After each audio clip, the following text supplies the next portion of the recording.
Bismillahirrahmanirrahim. Assalamualaikum warahmatullahi wabarakatuh.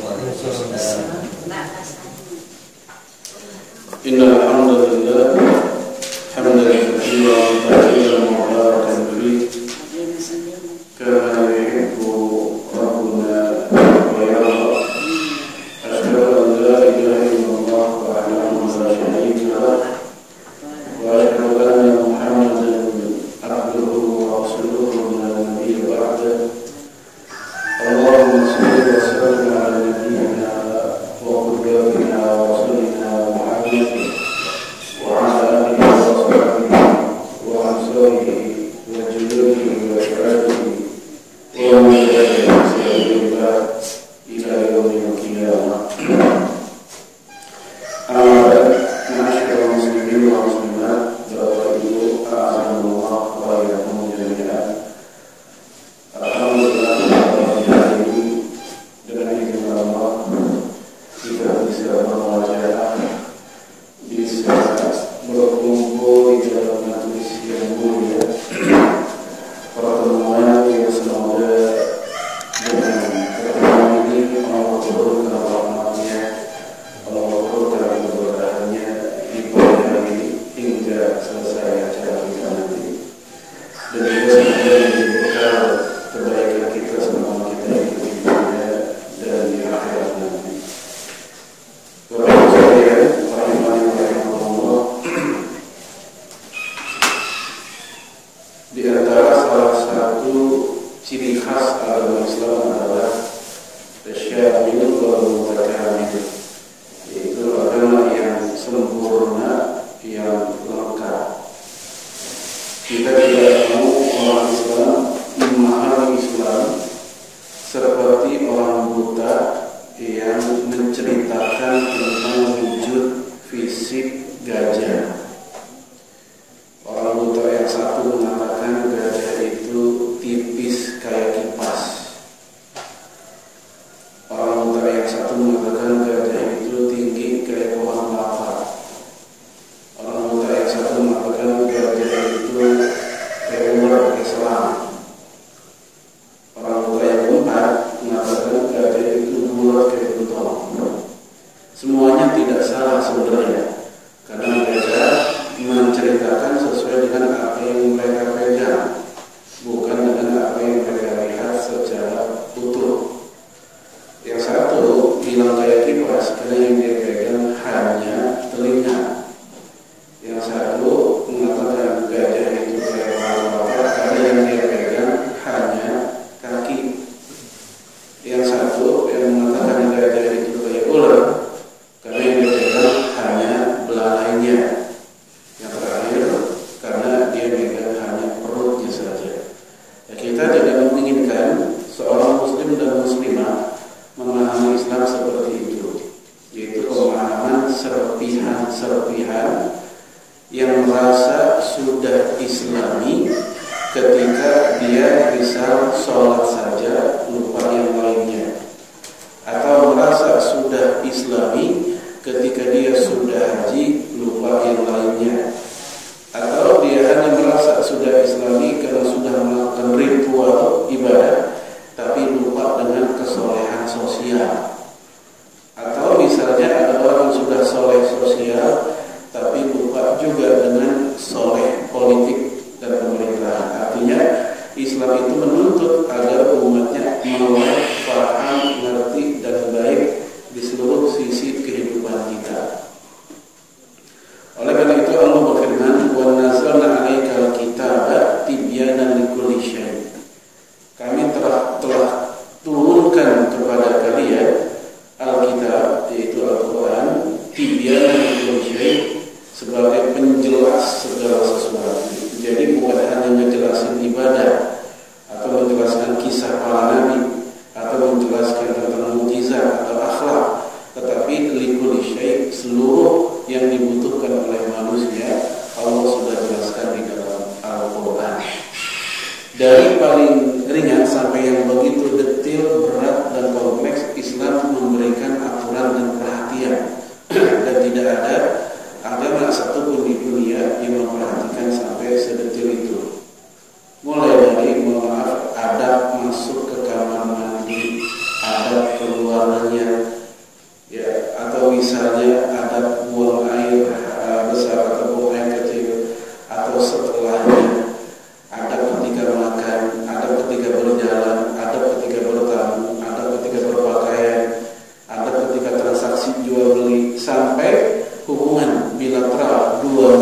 adalah masalah politik, masalah ekonomi, masalah budaya, kepemimpinan. Islam mengaturnya. Oleh karena itu, salah satu ulama Islam, Syekh Hasan Al-Banna rahimahullah, beliau mengatakan al-Islam huwa nizam syamil wal mutakabil yatanawalu mazahir hayati jami'an. Islam itu adalah sebuah tatanan yang sempurna dan lengkap yang meliputi seluruh fenomena hidup. Ya, kata beliau, huwa daulah wal watan. Islam itu negara dan tanah air. Kalau negara tanpa tanah air, nanti jadi penjajah. Punya negara tapi nggak punya tempat, kayak Israel, kayak Zionis. Tanah air nggak ada negara, jadinya kebun kosong, tempat orang tapi nggak ada isi, nggak ada orang yang hidup di atasnya atau mengatur tempat tersebut. Huwa akhlaq wal quwwah. Islam adalah akhlak dan kekuatan. Akhlak saja tanpa kekuatan nanti jadinya sufi. Kekuatan saja tanpa akhlak jadinya preman. Nah, gabungan keduanya itulah Umar bin Khattab radhiyallahu anhu. Huwa al-hukumah wal ummah. Islam juga adalah pemerintahan dan rakyat umat. Pemerintahan saja tanpa rakyat nggak ada yang diperintah, ya mau ngapain hidup, gitu, mau apa jadi pemerintah, jadi penguasa. Rakyat saja tanpa pemerintah akan terjadi kekacauan dan seterusnya. Itulah Islam, bukan sekedar ibadah, bukan sekedar dakwah dan jihad, dan itu juga termasuk di dalamnya. Bukan sekedar akhlak dan akidah, itu juga termasuk di dalamnya. Nah, Bapak sekalian, Alhamdulillah wa yakum jami'an, pada kesempatan kali ini kita akan membahas tentang ya bagaimana konsep Islam dalam memandang atau memahami kepemimpinan atau politik kepemimpinan. Ini karena tidak lama lagi orang Depok semua kan ya, ada bangunan ya, orang Depok bakalan ada hajat besar tanggal 9.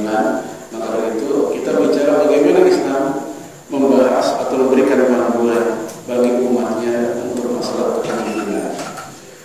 Di dalam Al-Quran Allah Jalla wa Ala berfirman, alladzina imma kanu fil ardh. Nanti dicek surat Al-Hajj ayat 41. Yang artinya yaitu orang-orang yang posisinya, yang kedudukannya Allah bikin kuat di muka bumi.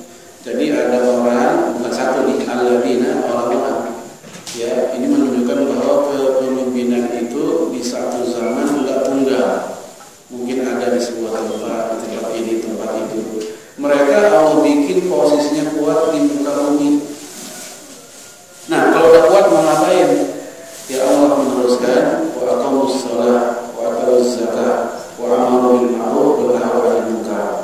Ketika mereka sudah kuat posisinya, maksudnya sudah jadi pejabat atau pemimpin, mereka sholat, mereka zakat, mereka amal ma'ruf dan nahi munkar. Maka ayat ini menunjukkan tentang fungsi seseorang kalau sudah jadi pemimpin, yaitu memastikan keamanan dan kenyamanan umatnya untuk beribadah. Enggak bikin susah dengan banyak masalah, enggak bikin susah dengan kebijakan yang bikin orang lain dan pusing.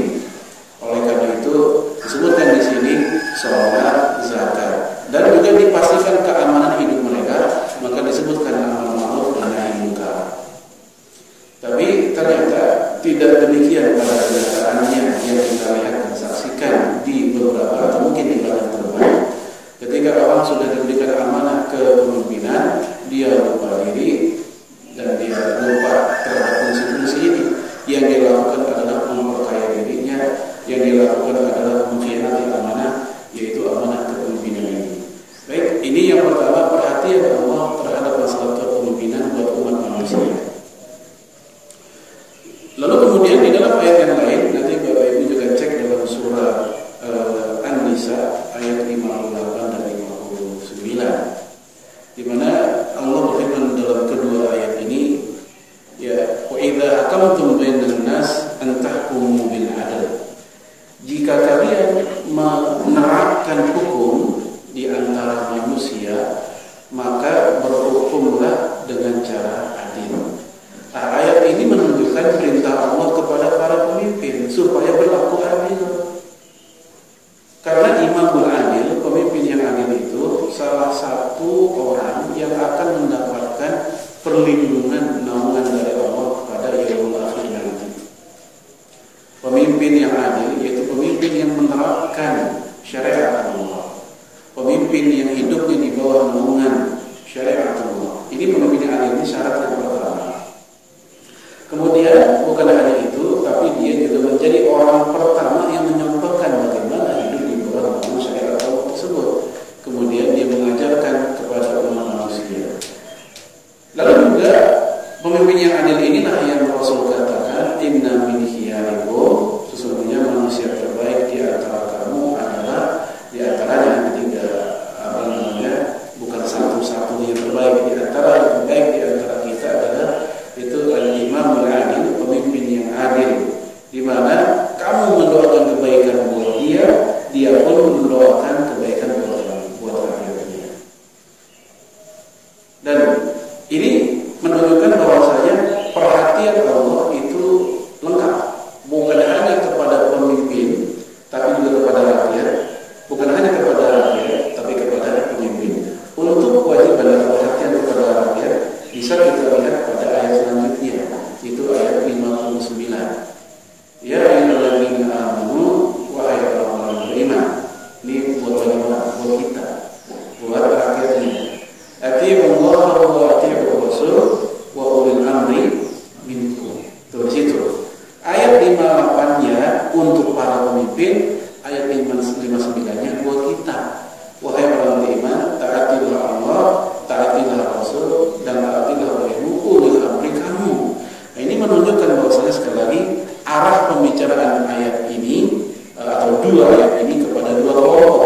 Yang satu diarahkan buat para pemimpin, yang satu diarahkan kepada rakyatnya. Jadi hubungan timbal balik antara pemimpin dan rakyat diatur secara lengkap di dalam dua ayat yang mulia ini. Nah, ulil amri itu apa sih? Pemimpin itu apa sih dalam ayat ini? Ibnu Abbas, seorang ahli tafsir masa sahabat, ya Abul Aliyah, Ikrimah dan yang lainnya mengatakan yang dimaksud ulil amri dalam ayat ini adalah ahlul din, ahlul fikih wal ulama. Jadi ahli fikih, ahli agama dan ulama itulah ulil amri. Jadi saat itu dalam mufasir generasi awal Islam itu istilah ulil amri belum ada definisi tentang umara. Karena pada zaman itu seorang ulama sudah pasti umara pada zaman itu. Pada zaman 4 khulafaur rasyidin, mereka empat-empatnya ulama, namun secara otomatis mereka juga umara pemimpin karena mereka khalifah. Tapi zaman berubah, zaman berganti, terjadi perpisahan kelembagaan. Ulama ya ulama, pemimpin ya pemimpin, misah. Hingga akhirnya para mufasir pun mengatakan makna ulil amri ada dua, bukan hanya ulama, tapi ulama dan umara. Di antaranya Imam Ibnu Katsir. Dalilnya adalah dalam hadis Sahih Bukhari, Nabi mengatakan man ata'ani fa man ata'a amiri faqad ata'ani. Wa man asa'a amiri faqad asani. Barang siapa yang taat kepada pemimpin yang aku tunjuk, maka dia telah taat kepadaku juga. Maka dalam hadis ini kita lihat ada dua, ada Rasulullah, ada juga pemimpin yang ditunjuk. Berarti ada dua di situ. Oleh karena itu bukan sekedar bermakna ulil amri adalah ulama, tapi juga bermakna sebagai umara, pemimpin pemerintahan. Ini kata Imam Ibnu Katsir. Wa man asani, yang man asa amiri faqad asani. Barang siapa yang maksiat membangkang kepada pemimpin yang aku tunjuk, sama juga dia maksiat kepada aku. Ini menunjukkan tentang mulianya ketaatan rakyat kepada pemimpinnya, yaitu yang saleh, yang masih benar begitu. Baik, ini di dalam Al-Quran. Dan ini juga tentang masalah definisi ulil amri. Walaupun kemudian pada masa-masa selanjutnya definisi ulil amri atau pemimpin sangat melebar. Yang disampaikan oleh salah satu mufasir bernama Imam Al-Baydawi, ya, beliau mengatakan bahwasanya yang dimaksud ulil amri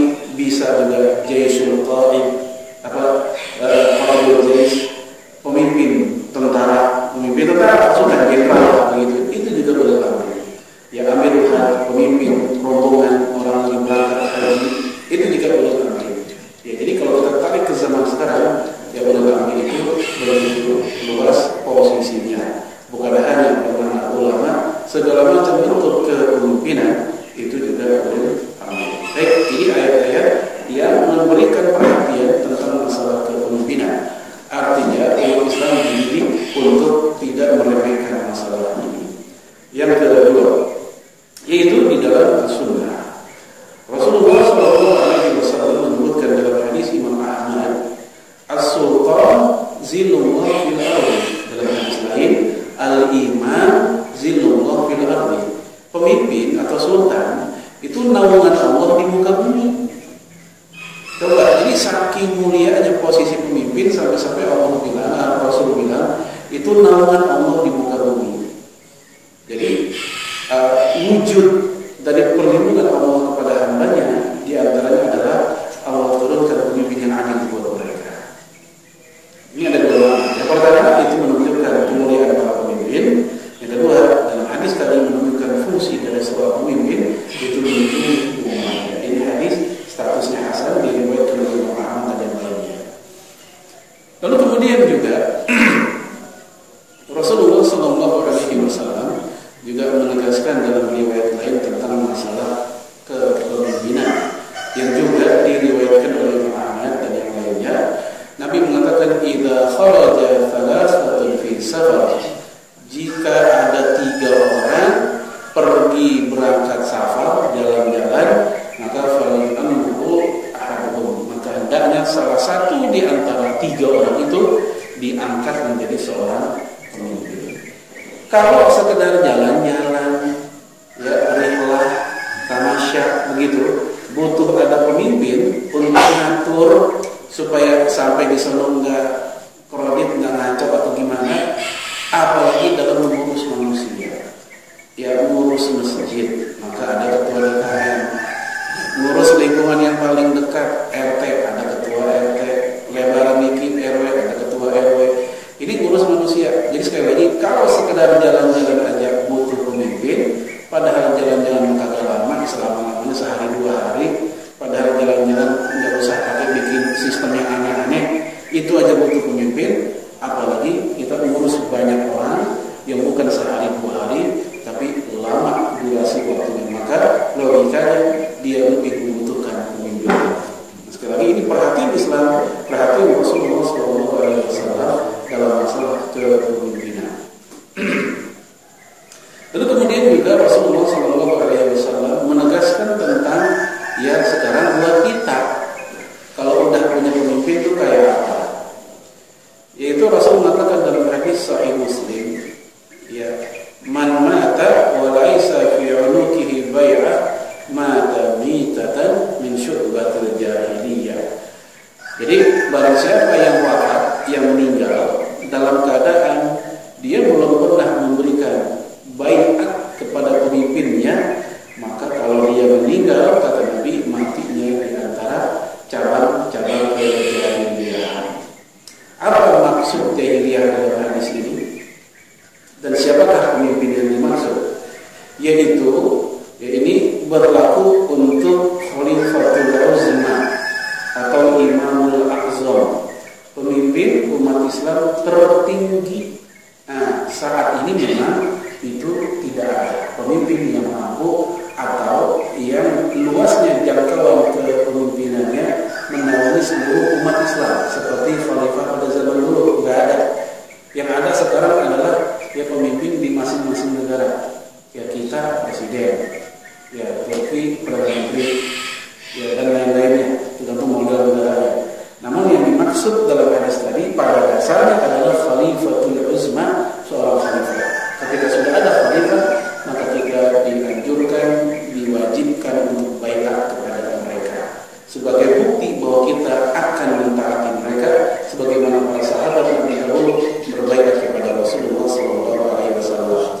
Oleh karena itu dalam riwayat Umar bin Khattab dalam kitab At-Tabrani, ya Umar mengatakan la Islam illa bil jamaah, tidak ada Islam kecuali dengan berjamaah. Wala jama'ata illa bil imarah, dan enggak ada jamaah kalau tanpa adanya pemimpin. Ya kumpul orang enggak ada pemimpin tuh segerojokan orang lagi ngumpul kagak jelas mau ngapain, mesti ada pemimpin. Ya wal imarah illa bi ta'ah, dan enggak ada pemimpin kalau enggak ditaati. Kalau pemimpin enggak ditaati bukan pemimpin tapi teman main. Ya wala at-ta'ah illa bil bai'ah, dan tidak ada ketaatan tanpa ada bukti dengan adanya bai'ah. Nah, namun orang sekarang itu ada yang menyalahgunakan bai'ah. Bai'ah kesannya jadi serem. Apalagi kalau ada pengajian-pengajian yang menggunakan istilah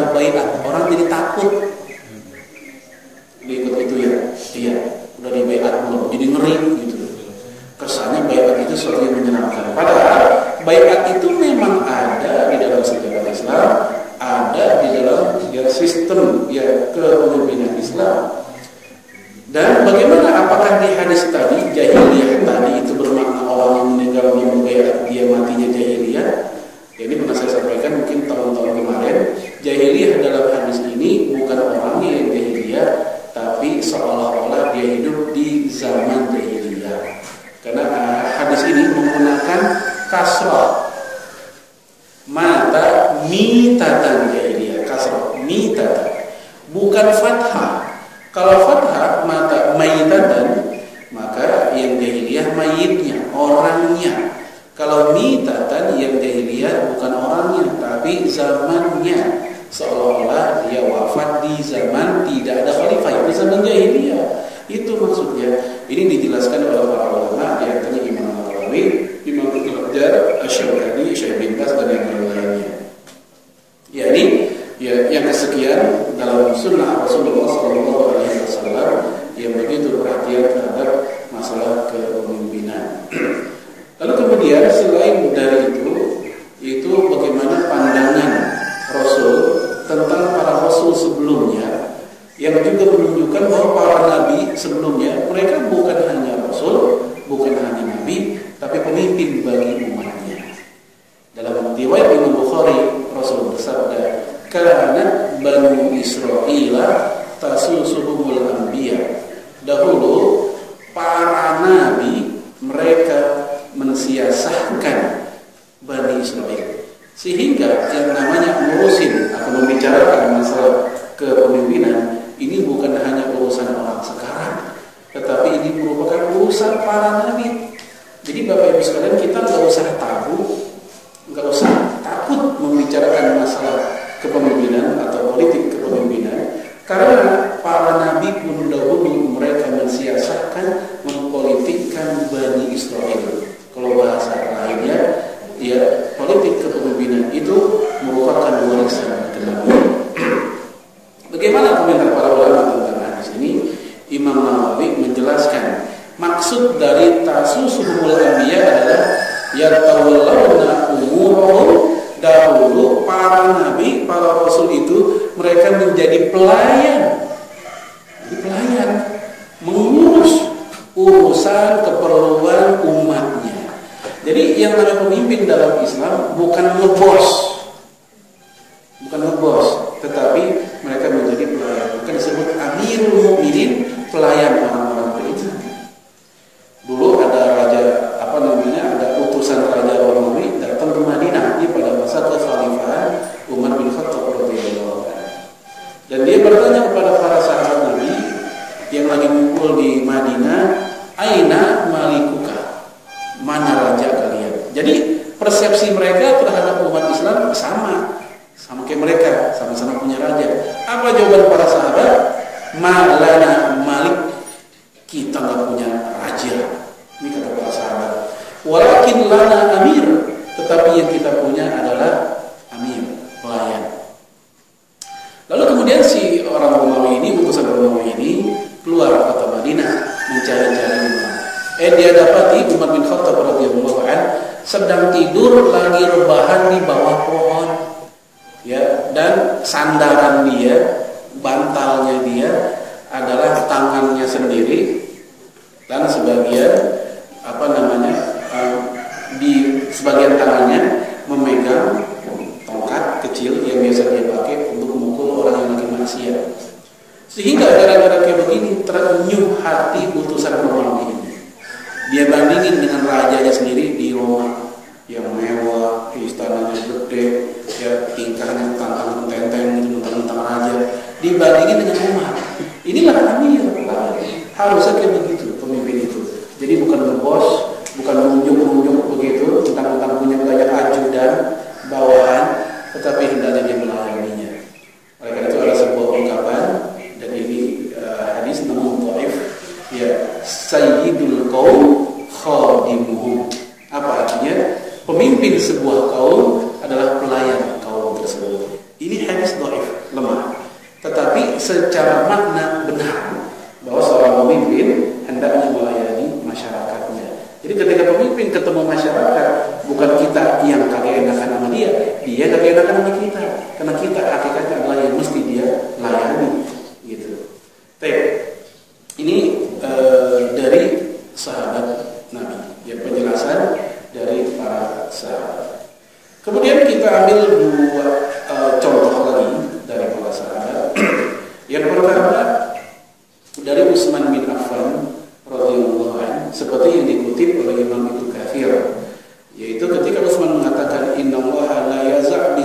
syaitan ma la yazab bi kitabillah.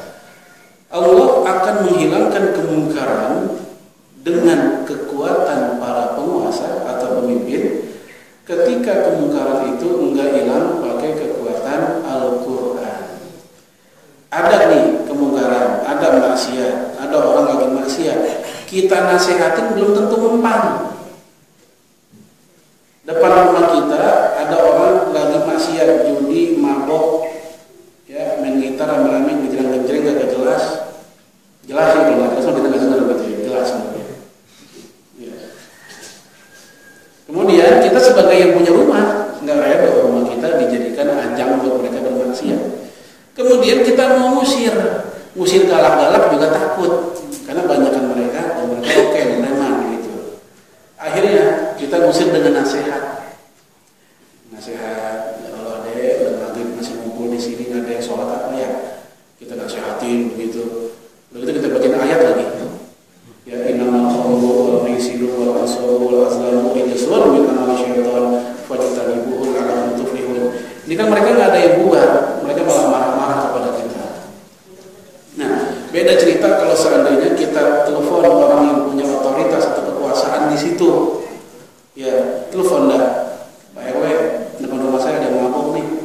Siapa? Si Anu. Itu mah anak saya sendiri. Begitu kata RW. Ini enggak juga ini. Ya, oleh karena itu ini menunjukkan betapa yang namanya ucapan Utsman bin Affan tadi menunjukkan pentingnya pemimpin, khususnya yang berani. Karena dia menjadi salah satu alat tempur untuk nahi mungkar. Betapa banyak kemungkaran yang kita enggak kuasa untuk menghilangkan dengan sekedar nasihat, tapi dia bisa dihilangkan dengan power para penguasa, dengan undang-undangnya, dengan aparat-aparat yang mereka miliki.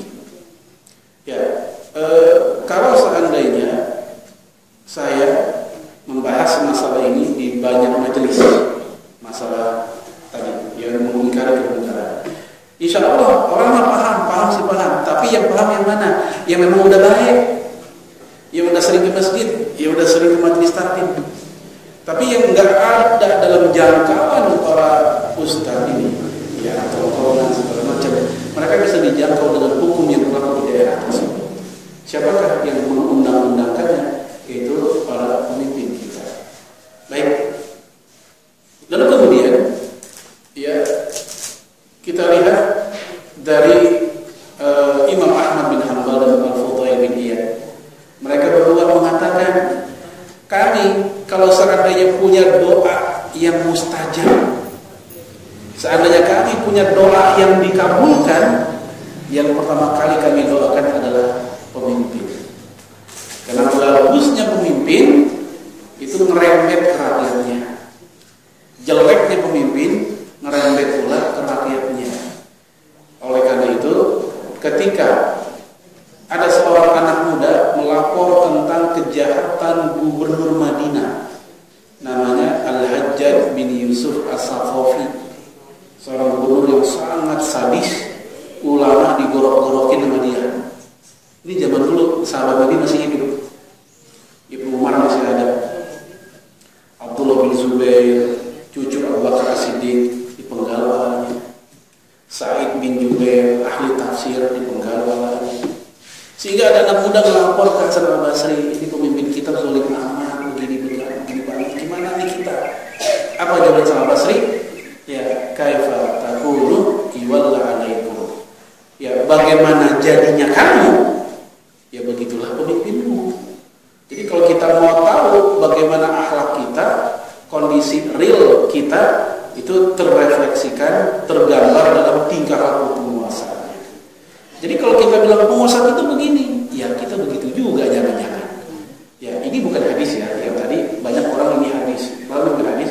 Ini ucapan Hasan Al-Basri ketika beliau ditanya masalah ini oleh seorang pemuda. Maka sekali lagi, cerminan kesolehan pemimpin yang gak jauh-jauh semoga kita juga soleh. Kalau rakyatnya soleh, yang gak jauh-jauh pemimpin juga soleh. Tapi ketika pemimpin itu rusak, juga gak jauh-jauh rakyatnya juga demikian. Maka ketika ditanya tentang masalah doa, wajar kalau Imam Ahmad Al-Fudail bin Iyad mengatakan, kalau kami punya doa yang mustajab, yang kami doakan utama adalah seorang pemimpin supaya benar untuk pemimpin.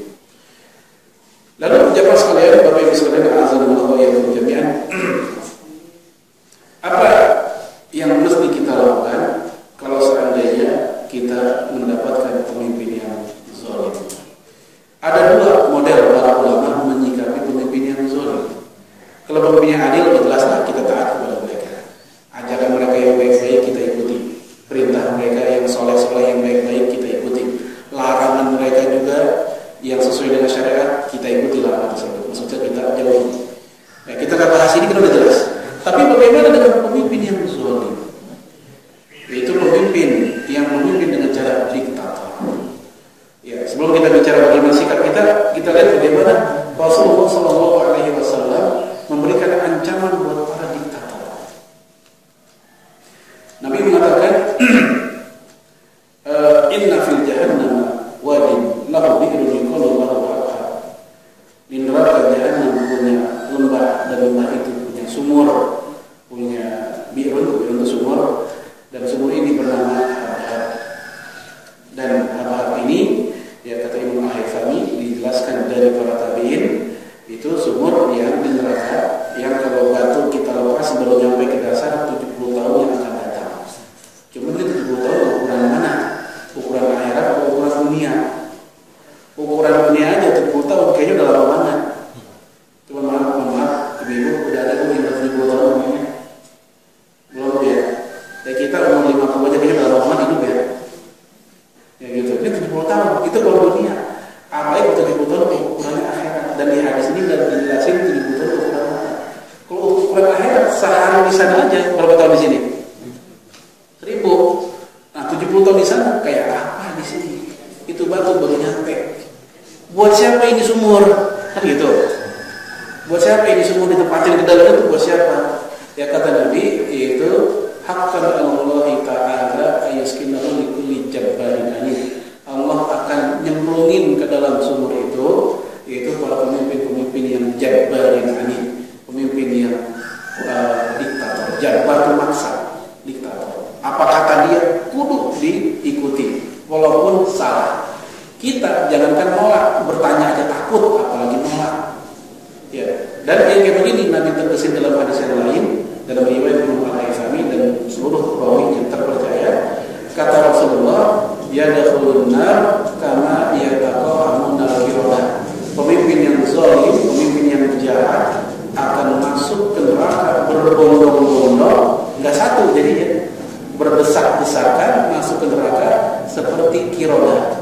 Kirodah itu kerak yang masuk ke kandangnya secara berdesak-desakan juga. Maka kalau ada orang yang jadi pemimpin, jangan dikata enak, memang nampaknya enak gitu. Ya difasilitasi mobilnya, lecet dikit, ganti. Pejabat kan begitu, bersenangnya jadi duit.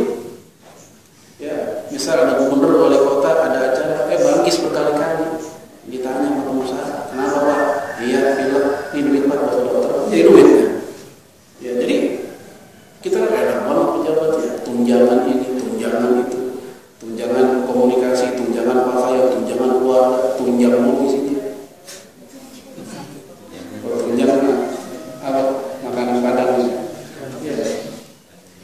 Di total kita hitung, sebulan 100 juta, kita umur 1 juta aja mungkin buat sebulan 100 juta misalnya. Kita pandang begitu, tapi kita lupa beban mereka di akhirat juga berat,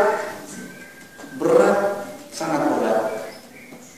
Dan kalau seandainya mereka enggak termasuk kategori imamul adil, imam yang zalim tuh kayak tadi jadinya.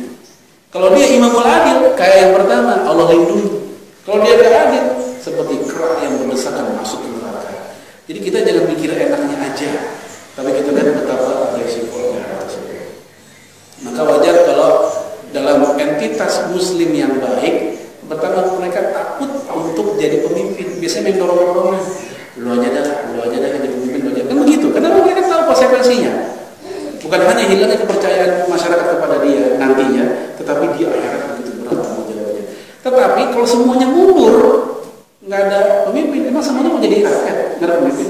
Kita harus ada yang tampil juga. Makanya kita lihat, saya yakin ibu-ibu juga pakai doanya. Apa doanya Bu? Waj'alna lil muttaqina imama. Ibu-ibunya doa ditanya pemimpin di situ. Saya yakin doa ini pakai juga bagi ibu. Rabbana hab lana min azwajina wa dzurriyyatina qurrata a'yun waj'alna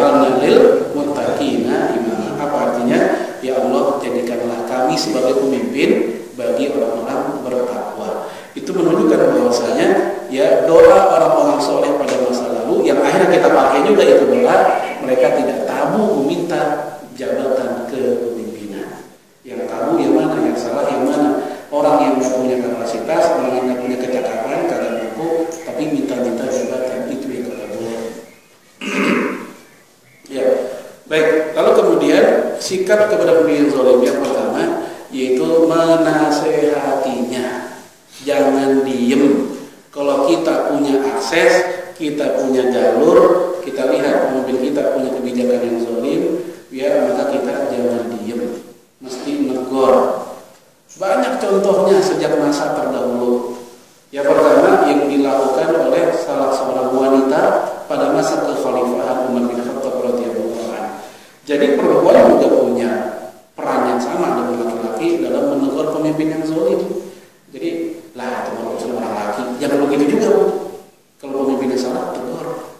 Apa dalilnya? Yang tadi, ketika Umar bin Khattab menetapkan buat mahar kaum laki-laki jika melebihi 400 dirham, maka lebihannya itu buat negara, buat Baitul Mal.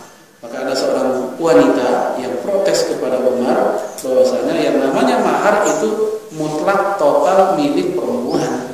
Mau berapa kek negara nggak usah ikut campur, itu emang udah diberikan oleh pihak yang laki. Maka ketika ditegur kayak begini, Umar bin Khattab pun membenarkan pendapat perempuan tersebut dan langsung dilurusin. Jadi gak nunggu, wah salah nih Umar, ntar kalau udah sepi kasihan kalau terang-terangan tadi malu ditegur. Nggak begitu, terang-terangan ditegur. Karena apa? Karena ini kesalahannya juga terang-terangan. Kalau didiamkan orang nganggap itu benar karena Umar yang ngomong. Maka diluruskan juga terang-terangan supaya umat juga tahu ini salah. Berbeda kalau kesalahannya kesalahan pribadi yang tidak berdampak pada masyarakat dan agama, maka tegurnya pun juga pribadi. Kasus yang kedua ketika pada masa Khalifah Abdul Malik bin Marwan, ketika beliau ingin mengganti tata cara sholat Id jadi kayak sholat Jumat. Ibu tahu nggak sholat Jumat antara khutbah sama sholat duluan mana? Khutbah Bu ya, khutbah dulu baru sholat. Makanya jamaah sholat Jumat ada yang pulang nggak ketika khutbah? Enggak, sholatnya belum boleh pulang. Itu sholat Jumat tuh. Tapi kalau sholat Id gimana? Kebalikannya kan? Sholat dulu baru khutbah. Makanya jamaah ada yang pulang nggak? Ada. Nah makanya si khalifah ini mensiasati supaya jamaah nggak pulang, maka caranya kayak sholat Jumat. Gitu pikirannya dia. Nah ketika pagi-pagi sudah sholat Id, udah di tengah ribuan jamaah begitu, ini khalifah ya padahal sholatnya belum, di khutbah dulu sholat Id, di khutbah dulu. Saat itu ada sahabat Nabi masih hidup, ya Abu Sa'id Al-Khudri masih hidup. Maka ditegur oleh beliau ya bahwasanya Rasulullah belum lama wafat, tapi kenapa sunnah Nabi cepat banget hilangnya? Enggak begini caranya. Maka dia pun mengatakan, engkau nggak melihat tuh jamaah pada pulang kalau seandainya kita khutbahnya belakangan. Kata Abu Sa'id, iya biarkan mereka pulang, karena yang namanya dengerin khutbah salat Id itu sunnah, nggak wajib, itu sunnah. Ya walaupun memang kita lihat apa kadang-kadang ada khotib yang tersinggung perasaannya, apalagi yang bangun itu dia kenal, dia hafalnya memang tuh begitu tuh kan, misalnya gitu. Sabar saya ngomongnya kapur dulu misalnya gitu, dia hafalin.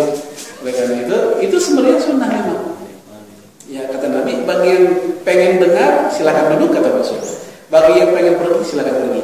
Ini riwayatnya begitu hadis An-Nasai. Jadi itu sunnah memang. Nah kita lihat di sini kesalahan si khalifah ini langsung ditegur, nggak pakai nunggu, ya di depan banyak orang. Jadi sekali lagi ada kaidahnya kalau seandainya kesalahan pemimpin itu pribadi, kesalahan dia sendiri berdampak untuk dirinya, maksiat-maksiat pribadi, maka tegurnya jangan sebaliknya kemana-mana. Tapi kalau kesalahan pemimpin ini berdampak pada negara dan masyarakat, boleh dikabarkan supaya orang tahu ya sebagaimana kasus tadi. Ya, baik, ini sikap kita kepada pemimpin ketika dia punya keputusan buruk, ada yang buruk, atau cara yang buruk, atau kezaliman. Tapi bagaimana kalau kita nggak mampu? Kita nggak mampu, nggak bisa dan nggak punya saluran. Ya, minimal jemaah sekalian kita membenci di hati. Itu minimal. Sebagaimana hadis, ya fa'illam yastati fa bi qalbi. Kalau tidak mampu, hendaknya ingkari dengan hati. Wa dzalika al-aful iman. Itulah iman yang paling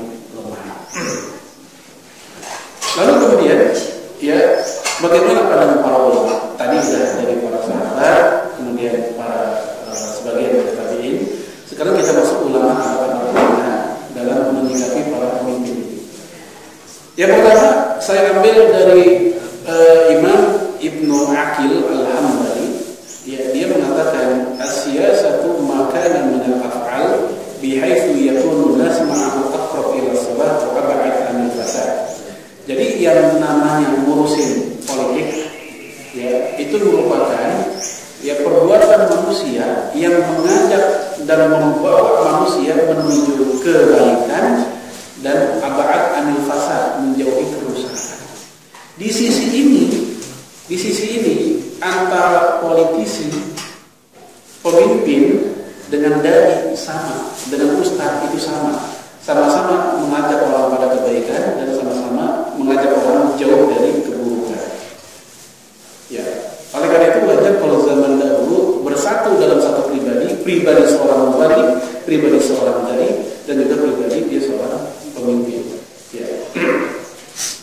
Yang kedua dari Imam Ibnu Qayyim, kata beliau, "Innama nahnu nusammiha siyasatan tab'an li mustalahihim." Kami menamakan itu siasat atau politik gara-gara kalian bilang itu politik. Bal innama hiya 'adlullah wa rasulih. Padahal itu adalah keadilan Allah dan Rasulnya. Jadi wujud keadilan Allah dan Rasulnya di muka bumi adalah Allah turunkan pemimpin-pemimpin yang adil. Kasih sayang Allah kepada kita diwujudkan dalam bentuk adanya pemimpin-pemimpin yang adil. Maka dikatakan oleh Imam Ibnu Qayyim, "Bal hiya 'adlullah wa rasulih." Yang namanya adanya pemimpin yang baik itu keadilan Allah dan Rasulnya. Oleh itu, Bapak Ibu sekalian, sekali lagi kita tidak boleh tabu, tidak boleh takut membicarakan masalah-masalah ini, karena ini bagian dari syumuliyatul Islam, kesempurnaan agama Islam. Barangkali ada dialog dalam materi tadi, semoga bermanfaat. Saya tadi dari Bapak sekalian. Ya aku ada wassalamualaikum warahmatullahi wabarakatuh. Ya, silakan. Silakan Ibu, Bapak, ada yang bertanya terkait dengan materi kita hari ini, yaitu Syumuliyatul Islam, khususnya bagian atau aspek kepemimpinan. Silakan.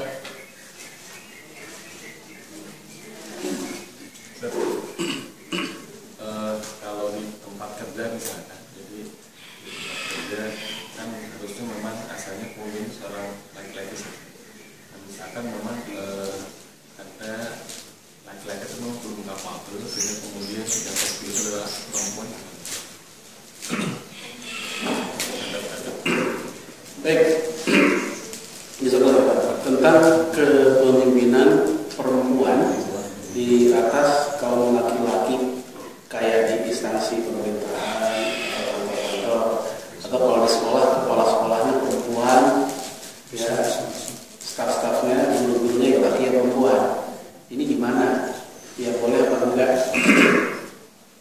Baik, ada ayat surat An-Nisa ayat 34. Ya, ar-rijalu qawwamuna 'alan nisa. Ya, ayat ini sering dipakai untuk yang melarang kepemimpinan perempuan di atas kaum laki-laki. Alasannya adalah laki-laki memimpin bagi perempuan.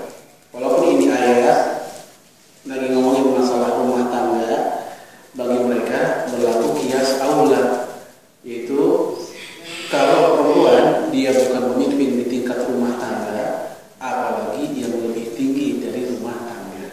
Itu qiyas aula namanya. Kalau kita ya ngebantah orang tua aja haram, apalagi mukul lebih haram lagi. Yang lebih tinggi mukul lebih haram lagi. Nah, logikanya begini. Kalau perempuan dia bukan pemimpin di tingkat rumah tangga, apalagi yang lebih tinggi. Ini pendapat jumhur.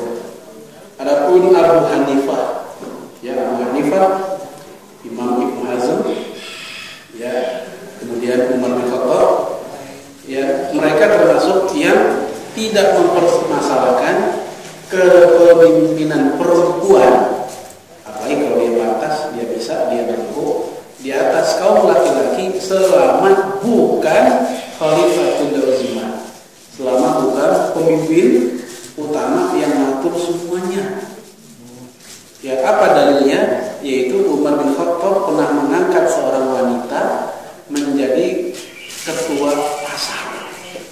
Padahal saat itu Utsman bin Affan masih hidup, Ali bin Abi Thalib masih ada, sahabat Nabi yang senior masih ada.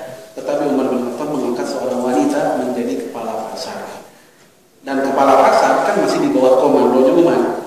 Ini menunjukkan bolehnya wanita menjadi pemimpin selama bukan Khalifatul Utsman, masih di bawahnya. Sehingga sekedar jadi bupati, wali kota, apalagi gubernur, kan masih di bawah presiden tuh. Ya, maka semua ini kalau pakai pemikiran ini nggak ada masalah. Dan ini juga menjadi pendapat Imam Abu Hanifah, Imam Ibnu Hazm dan yang semisal mereka. Oleh karena itu kita tidak usah kaget ketika kok si anu perempuan dicalonin jadi pemimpin, kita baik sangkanya adalah jangan-jangan mereka memang menggunakan pendapat para ulama yang memang tidak mempermasalahkan itu.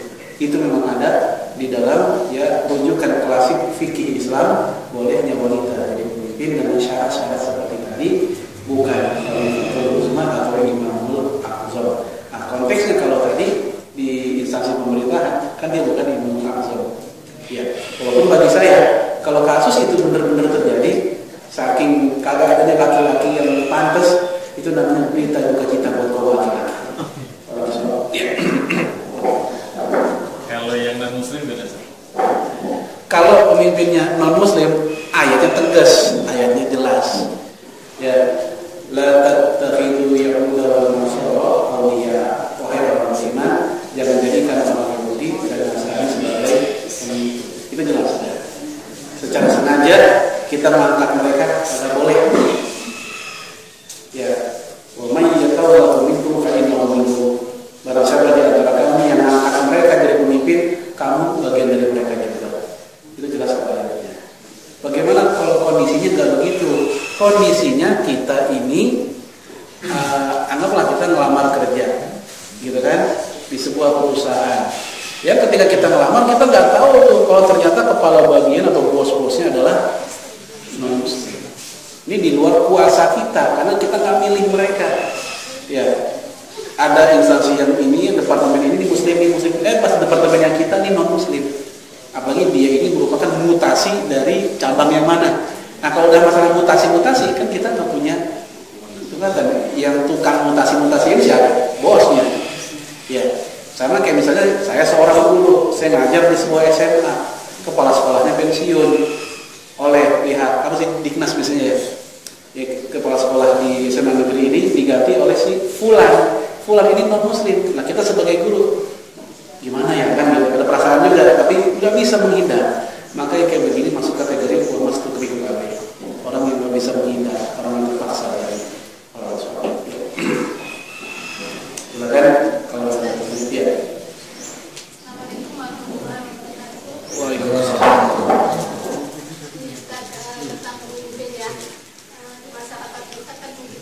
Masyarakat sudah mulai pintar ya, peka. Sedangkan kita sekarang lagi masih jarang tidak sering gitu ya, menyalurkan dia adalah salah satu pemimpin. Dan masyarakat bilang, orang bilang begini, kan pemimpin sekarang cuma banyak janji aja gitu ya. Nanti setelah jadi lupa dengan janji-janjinya gitu. Terus apakah kita dengan adanya tahu pemimpin itu kita bisa tidak memilih atau golput? Gimana Ustaz? Itu silakan. Baik, jazakallahu. Memilih itu hak, enggak milih juga hak. Kalau bicara hak, semuanya hak. Menurut saya hak itu ya hak, bukan hak kebenaran, maksudnya hak milik. Itu hak. Tapi yang kita bicarain bukan itu. Ya kita bicarain bukan masalah. Tetapi tanggung jawab di hadapan Allah nanti. Kalau seandainya pikirannya kayak begitu, ya alhamdulillah sih kita orang Depok ya, nggak kayak saudara kita yang tinggal di Jakarta. Calonnya non muslim misalnya, dengan alasan pemimpin sekarang sama aja, dalam nggak usah milih. Gara-gara orang Islam ngomong begini semua, sementara orang kafir pada milih, yang menang siapa bu? Orang kafir. Nah, kok orang Islam yang ngomong kayak tadi itu udah nggak usah milih, semuanya sama aja. Dia tanggung jawab atas majunya atau buruknya orang kafir. Jadi kalau bicara hak, iya itu hak dia. Tapi bicara masalah mudorot, ngomong kayak begitu mudorotnya lebih besar. Ya, oleh karena itu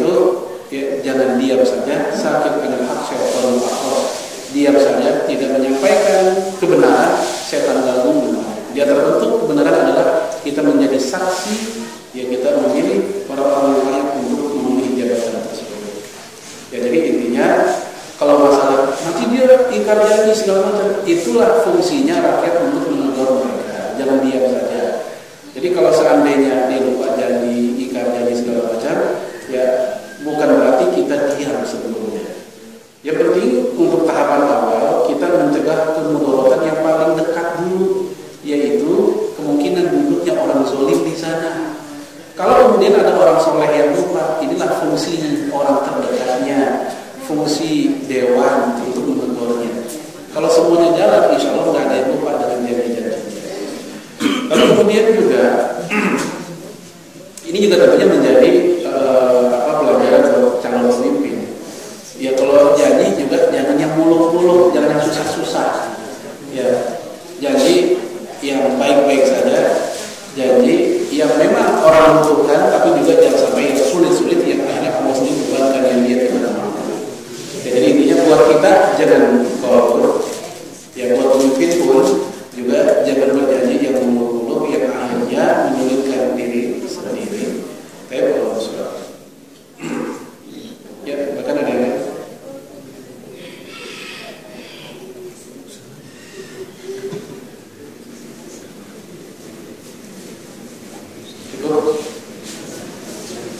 ya.